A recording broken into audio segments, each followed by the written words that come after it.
केंद्र सरकार के सभी मंत्रीगण, सभी सांसदगण, सरकार के सभी कर्मचारी, अन्य महानुभाव और मेरे प्यारे साथियों, आज हम सभी एक नए इतिहास को बनते देख रहे हैं।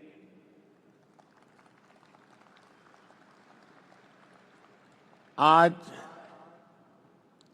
विक्रम संवत 2082 फाल्गुन कृष्ण पक्ष विजया एकादशी, ये महत्वपूर्ण शुभ दिन माघ 24 शक संवत 1947 का पुण्य अवसर और आज की प्रचलित भाषा में कहूं तो 13 फरवरी का ये दिन भारत की विकास यात्रा में एक नए आरंभ का साक्षी बन रहा है। हमारे यहां शास्त्रों में विजया एकादशी का बहुत महत्व रहा है। इस दिन जिस संकल्प के साथ आगे बढ़ते हैं उसमें विजय अवश्य प्राप्त होती है। आज हम सभी भी विकसित भारत का संकल्प लेकर सेवा तीर्थ में, कर्तव्य भवन में प्रवेश कर रहे हैं। अपने लक्ष्य में विजयी होने का दैवीय आशीर्वाद हमारे साथ है। मैं आप सभी को, पीएमओ की पूरी टीम को, कैबिनेट सचिवालय और विभिन्न विभागों के सभी कर्मचारियों को सेवा तीर्थ और नए भवनों की बधाई देता हूं। मैं इनके निर्माण से जुड़े सभी इंजीनियर्स का और श्रमिक साथियों का आभार व्यक्त करता हूं। साथियों, आजादी के बाद साउथ ब्लॉक और नॉर्थ ब्लॉक जैसी इमारतों से देश के लिए अनेक अहम निर्णय हुए, नीतियां बनी। लेकिन ये भी सच है कि ये इमारतें ब्रिटिश साम्राज्य के प्रतीक के तौर पर बनाई गई थी। इन इमारतों को बनाने का मकसद भारत को सदियों तक गुलामी की जंजीरों में जकड़े रखना था। साथियों, आप भी जानते हैं,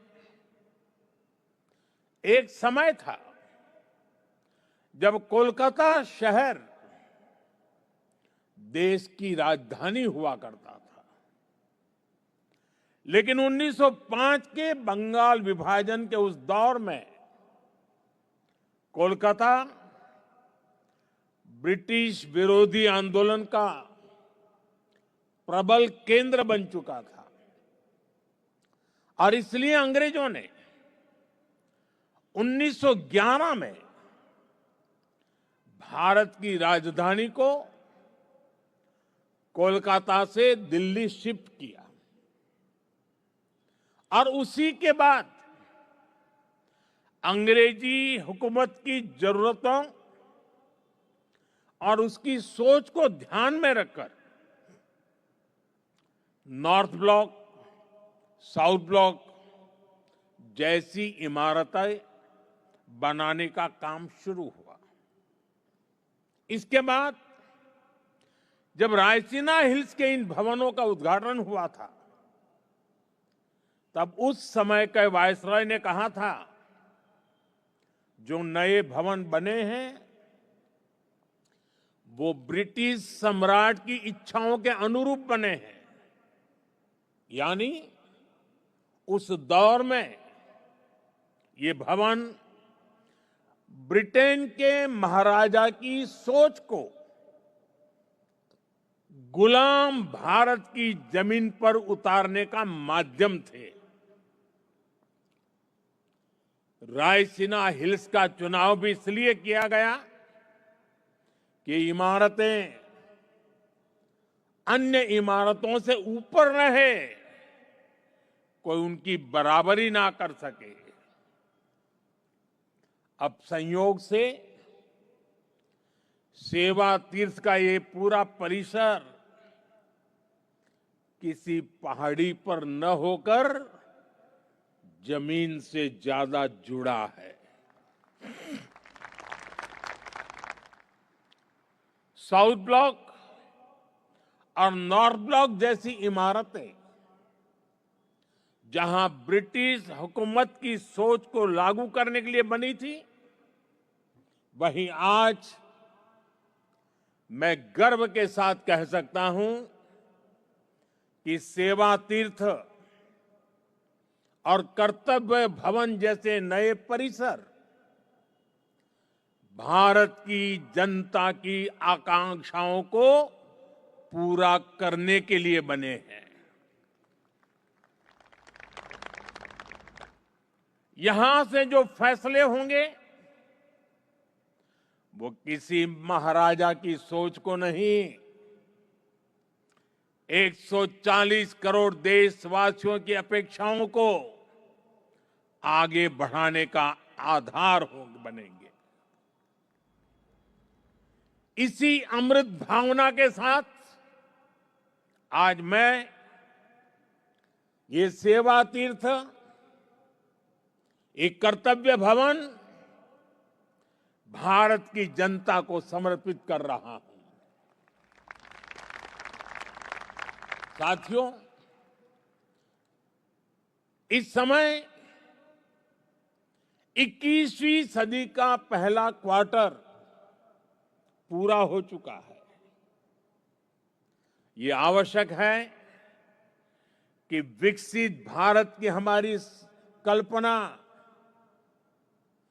केवल नीतियों और योजनाओं में ही नहीं, हमारे कार्यस्थलों, हमारी इमारतों में भी दिखाई दे, जहां से देश का संचालन होता है वो जगह प्रभावी भी होनी चाहिए और प्रेरणादायी भी होनी चाहिए। वो इम्प्रेसिव भी हो और इंस्पायरिंग भी हो। आज नई नई टेक्नोलॉजी तेजी से हमारे बीच जगह बना रही है, लेकिन इन सुविधाओं के विस्तार के लिए, नए टूल्स के उपयोग के लिए पुरानी इमारतें नाकाफी पड़ रही है। साउथ ब्लॉक, नॉर्थ ब्लॉक, पुराने भवनों में जगह की कमी थी, सुविधाओं की भी अपनी सीमाएं थी। करीब करीब 100 साल पुरानी ये इमारतें भीतर से जर्जर होती जा रही थी। इसके अलावा भी कई चुनौतियां थी। मैं समझता हूं इन चुनौतियों के बारे में भी देश को निरंतर बताया जाना जरूरी है। जैसे आजादी के इतने दशकों के बाद भी भारत सरकार के अनेकों मंत्रालय दिल्ली के 50 से ज्यादा अलग अलग स्थानों से चल रहे हैं। हर साल इन मंत्रालयों की इमारतों के किराए पर ही प्रति वर्ष 1,500 करोड़ रुपए से ज्यादा खर्च हो रहे हैं। हर रोज 8 से 10,000 कर्मचारियों को एक इमारत से दूसरी इमारत में जाने का लॉजिस्टिक खर्च अलग होता था। अब सेवा तीर्थ और कर्तव्य भवनों के निर्माण से ये खर्च कम होगा, समय बचेगा और कर्मचारियों के समय की इस बचत से प्रोडक्टिविटी बढ़ेगी। साथियों, इस बदलाव के बीच निश्चित तौर पर पुराने भवन में बिताए गए वर्षों की स्मृतियां हमारे साथ रहेगी। अलग अलग समय की चुनौतियों से जूझते हुए वहां से कई महत्वपूर्ण फैसले किए गए हैं। वहां से देश को नई दिशा मिली, सुधार की अनेक पहलें हुई। वो परिसर, वो इमारत भारत के इतिहास का अमर हिस्सा है। इसलिए हमने उस भवन को देश के लिए समर्पित म्यूजियम बनाने का फैसला किया है। वो युगे युगीन भारत म्यूजियम का ही हिस्सा होगी। वो इमारत देश की आने वाली पीढ़ी के लिए एक प्रेरणा केंद्र बनेगी। नई पीढ़ी के युवा जब वहां जाएंगे तो ऐतिहासिक लेगेसी उनका मार्गदर्शन करेगी। साथियों, विकसित भारत की इस यात्रा में ये बहुत जरूरी है कि भारत गुलामी की मानसिकता से मुक्त होकर आगे बढ़े। दुर्भाग्य है, आजादी के बाद भी हमारे यहां गुलामी के प्रतीकों को ढोया जाता रहा। आप देखिए, पहले क्या स्थिति थी। प्रधानमंत्री निवास जहां है उसे रेस कोर्स कहा जाता था। उपराष्ट्रपति के लिए कोई निवास स्थान तय ही नहीं था। राष्ट्रपति भवन तक आने वाले रास्ते को लोकतंत्र में राजपथ कहा जाता था। आजाद भारत में जो सैनिक शहीद हुए उनके लिए कोई स्मारक ही नहीं था। जो सुरक्षा बल, जो पुलिसकर्मी शहीद हुए उनके लिए भी कोई स्मृति स्थल नहीं था। यानी 1947 में स्वतंत्र हुए देश की राजधानी, जहां से देश के बड़े बड़े निर्णय होते थे, वो पूरी तरह गुलामी की मानसिकता में जकड़ी हुई थी। दिल्ली की इमारतों, सार्वजनिक स्थानों, ऐतिहासिक स्थलों पर गुलामी के चिन्ह ही भरे पड़े हैं। लेकिन साथियों, कहते हैं ना, समय का चक्र कभी भी एक जैसा नहीं रहता। 2014 में देश ने तय किया कि गुलामी की मानसिकता अब और नहीं चलेगी। हमने गुलामी की इस मानसिकता को बदलने का अभियान शुरू किया। हमने वीरों के नाम नेशनल वॉर मेमोरियल बनाया। हमने पुलिस की वीरता को सम्मान देने के लिए पुलिस स्मारक बनाए। रेस कोर्स रोड उसका नाम बदलकर लोक कल्याण मार्ग रखा गया। और ये केवल नाम बदलने का निर्णय नहीं था, ये सत्ता के मिजाज को सेवा की भावना में बदलने का पवित्र प्रयास था। साथियों, हमारे इन फैसलों के पीछे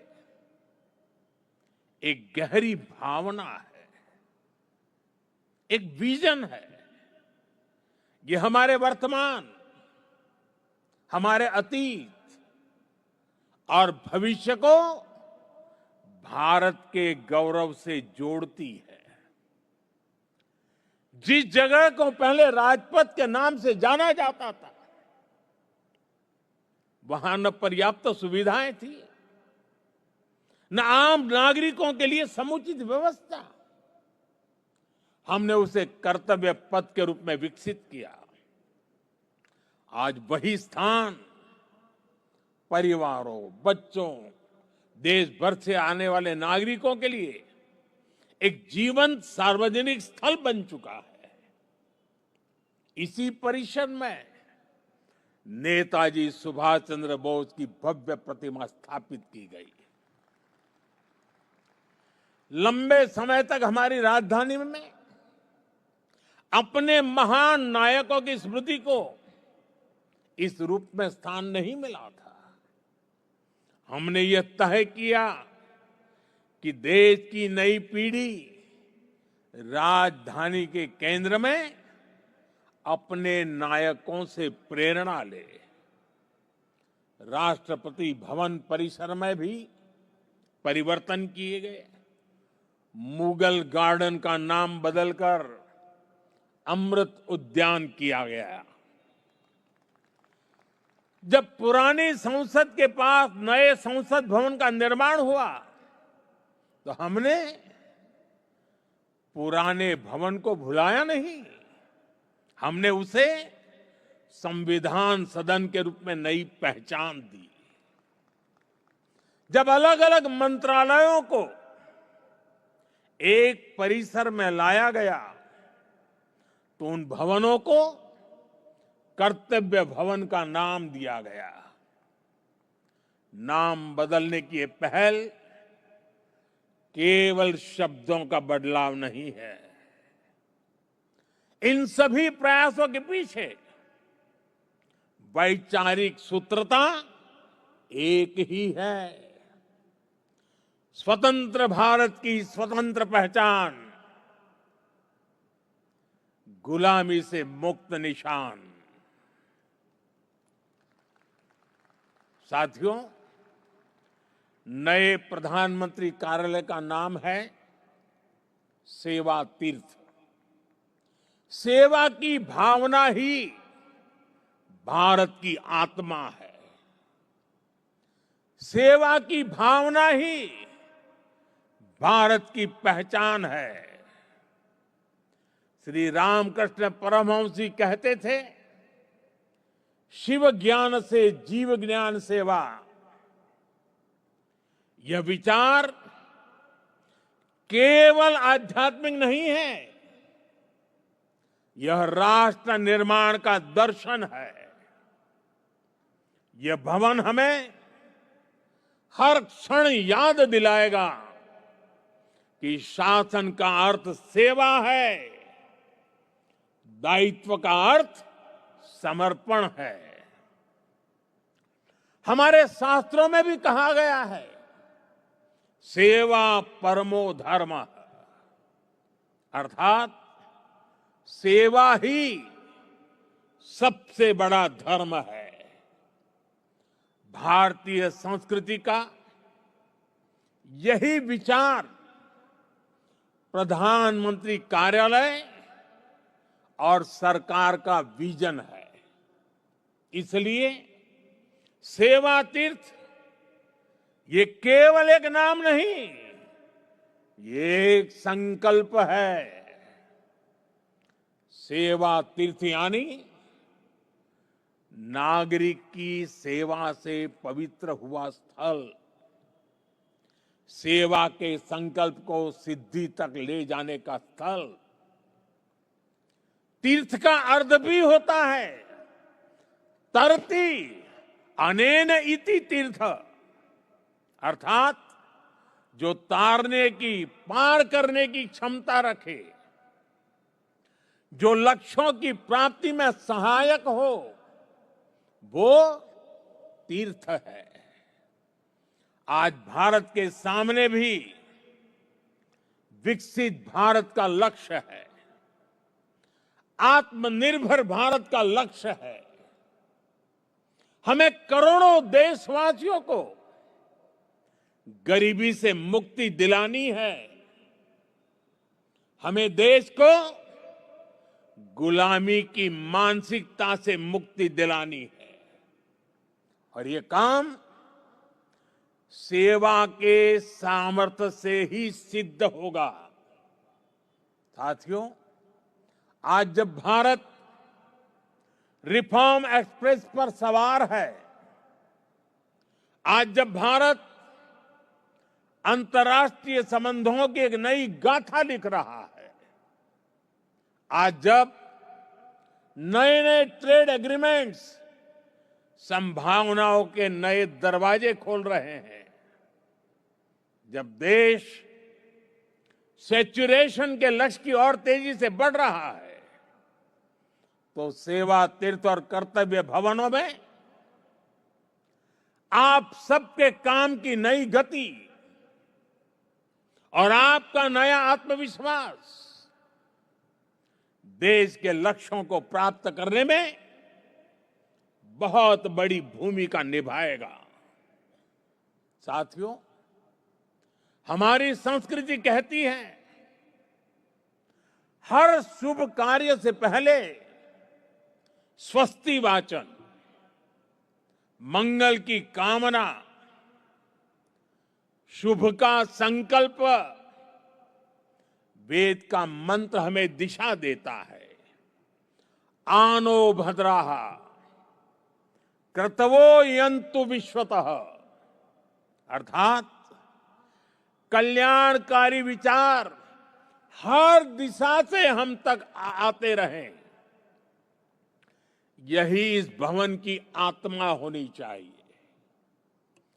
भारत के महान लोकतंत्र में जनता के विचार ही हमारी शक्ति है, जनता के सपने ही हमारी पूंजी है, जनता की अपेक्षाएं हमारी प्राथमिकता है, जनता की आकांक्षाएं ही हमारा मार्गदर्शन है।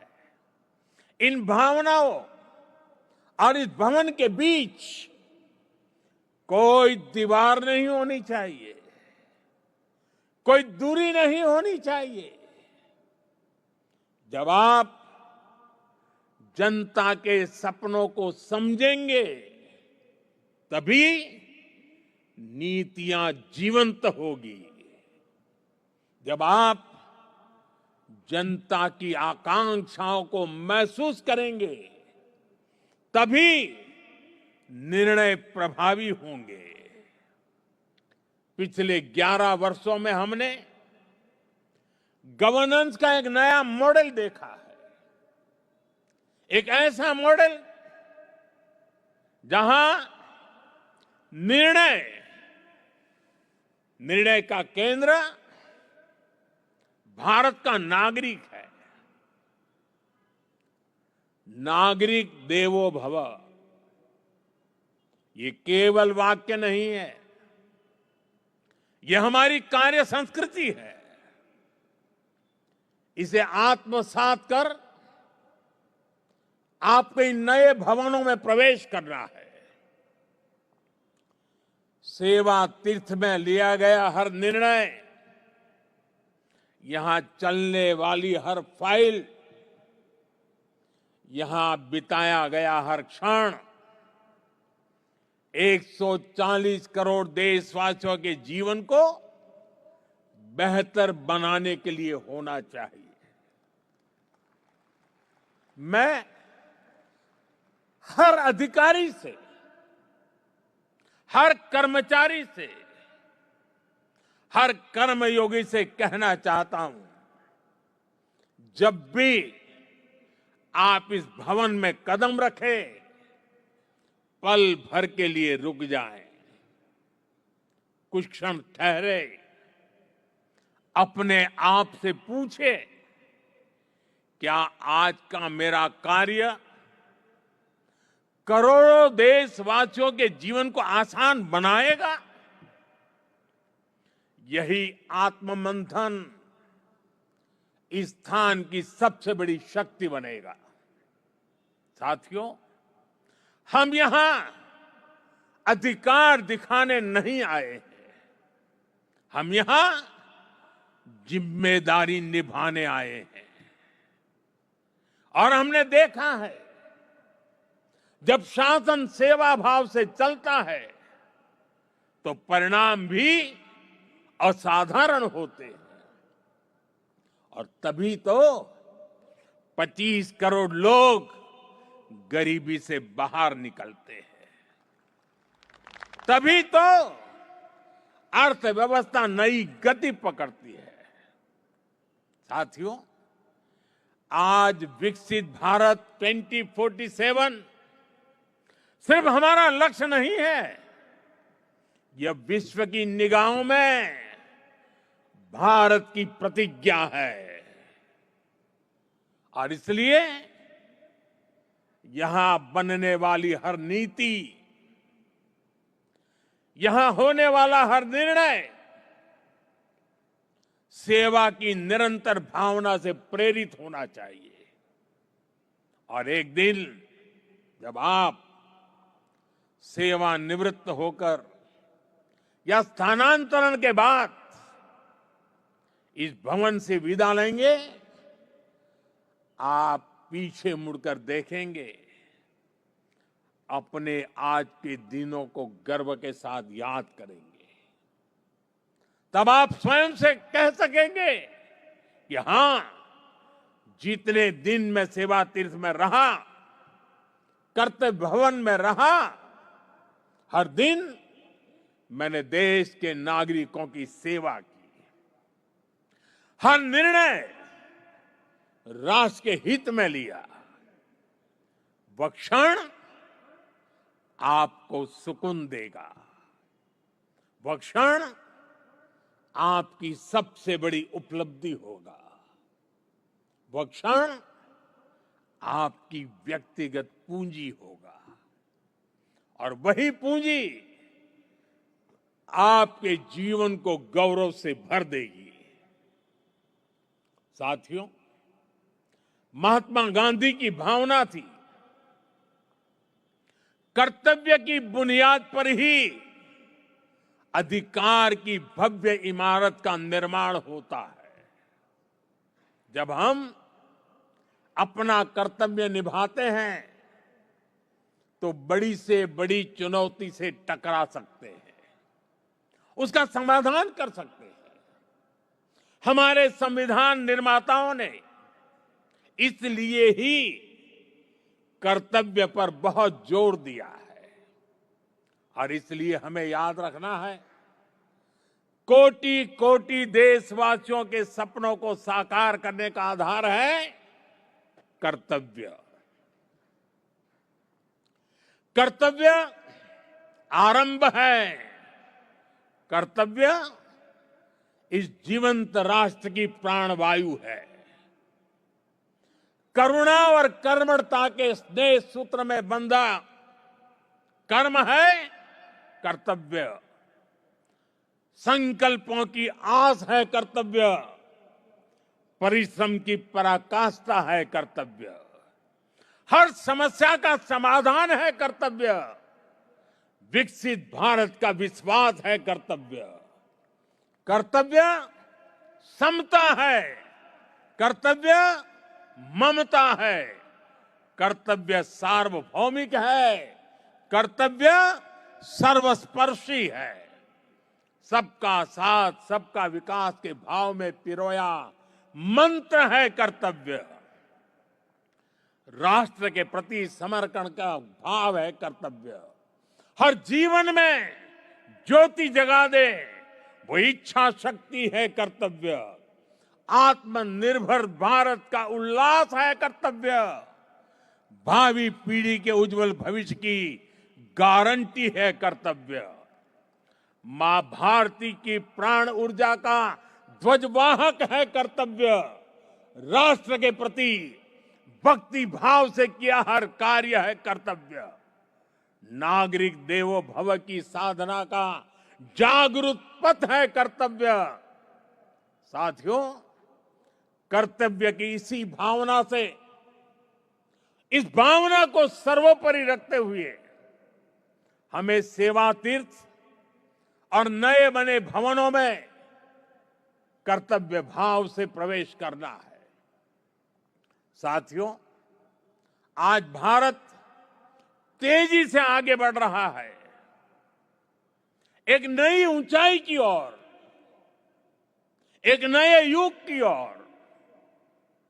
आने वाले वर्षों में हमारी पहचान केवल अर्थव्यवस्था से नहीं होगी, हमारी पहचान होगी गवर्नेंस की गुणवत्ता से, नीतियों की स्पष्टता से और कर्मयोगियों की निष्ठा से। सेवा तीर्थ और कर्तव्य भवनों में लिया गया हर निर्णय केवल एक फाइल का फैसला नहीं होगा, 2047 के विकसित भारत की दिशा तय करेगा। याद रखिए, 2047 का लक्ष्य सिर्फ एक तारीख नहीं है, वो 140 करोड़ सपनों की समय सीमा है। इस यात्रा में हर संस्थान महत्वपूर्ण है, हर अधिकारी महत्वपूर्ण है, हर कर्मचारी, हर कर्मयोगी महत्वपूर्ण है। मैं चाहता हूं सेवा तीर्थ संवेदनशील शासन का प्रतीक बने, नागरिक केंद्रीय व्यवस्था का रोल मॉडल बने। ऐसा स्थान जहां सत्ता नहीं, सेवा दिखे, जहां पद नहीं, प्रतिबद्धता दिखे, जहां अधिकार नहीं, उत्तरदायित्व दिखे। मुझे पूरा विश्वास है हमारा संकल्प इतिहास लिखेगा, हमारा परिश्रम पीढ़ियों को दिशा देगा। मैंने लाल किले से कहा था, यही समय है, सही समय है। आइए हम हर पल, हर क्षण का सही इस्तेमाल करें। हम राष्ट्र प्रथम की भावना से ऐसे पुण्य कार्य करें कि आने वाली शताब्दियां कहे, यही वह समय था जब भारत ने स्वयं के भाग्य को पुनः परिभाषित किया। यही वह समय था जब भारत ने अगले 1000 साल के उज्जवल भविष्य के लिए अपना मजबूत कदम नई ऊर्जा, नई गति के साथ उठाया था। इसी विश्वास के साथ आप सभी को मेरी बहुत बहुत शुभकामनाएं, बहुत बहुत धन्यवाद। वंदे मातरम।